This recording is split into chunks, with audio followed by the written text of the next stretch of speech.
Little one. Little one? Not so little. Finally got something off that top water. That's an 11.5. But he took the top water. Something out here. Morning, folks. I'm out here this morning. Mark from M Hood Fishing is also here. Starting with some top water, some jerk baits. Just working the Lake Robin area launching out of Hopedale. And it's supposed to be a falling tide. Came over here to the Hopedale area because instead of Shell Beach or Lake Pontchartrain Basin, because the falling tide was going to start early this morning. Over there it was going to be much later. You really have to fish the evening to catch a falling tide. I wanted to do a falling tide. You know, the shrimp are moving this time of the year, and they like to move on that falling tide. And the trout are schooled on shrimp, and we're trying to catch trout. So that's the ticket for today. You probably already know the importance of moving water to catching legal-sized speckled trout.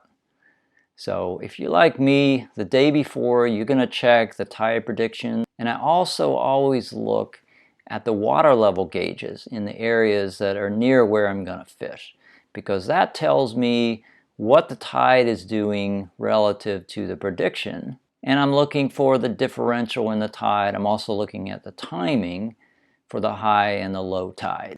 On the day before, the water was moving pretty much as predicted. It came up and started to go down, but then it got stalled. Why does this happen? Well, often because the wind meets the falling water and it has enough force to win the pushing match. Basically, the 10-knot southeast wind didn't shift around to the north as predicted, and out in the marsh, the water was stagnant, which means your trout fishing trip goes up in flames.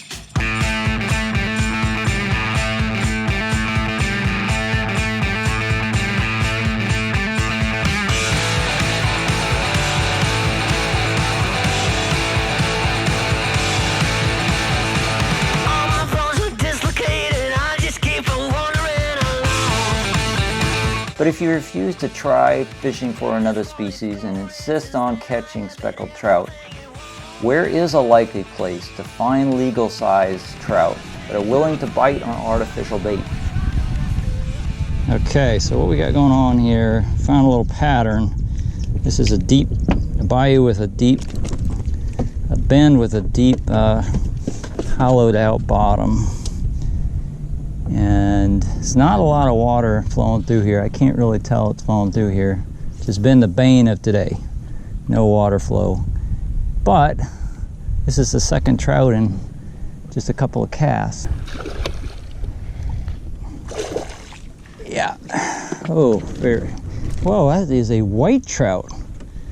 Man, that is a humongous white trout. I think white trout would be a little more popular if they were all the size of this one. The other characteristic about this bend in the bayou is that there are oysters on the bottom. Now, I don't know if there are live oysters or just their shells, but in either case, trout love shell bottoms. Why? Well, for one thing, if there are oysters there, they will filter the silt out of the water. One oyster alone can filter up to 50 gallons of water per day. And trout don't like really silty water. It plugs up their gills. The shells also regulate the temperature, and today the surface temperature is a warm 82 degrees, but much more comfortable at the bottom of the hole. And then let's not forget that minnows and shrimp, the food of the trout, live among the shells. So it's like us hanging out in our kitchens, waiting for the gumbo to be done and thinking about how good those shrimp are going to taste. There we go, nice. Oh yeah, it's a good trout. Man. Oh yeah. That's a keeper for sure. You know how much larger the fish are here than where we've been.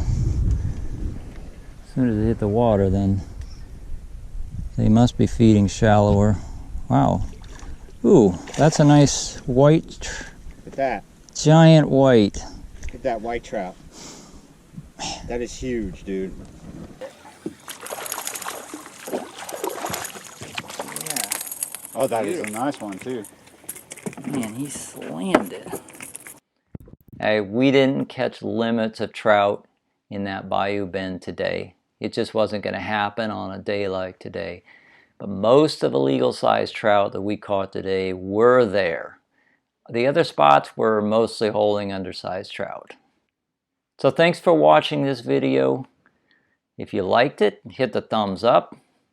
And please subscribe to my channel if you're not already a subscriber. And I hope that you can get out there and fish too.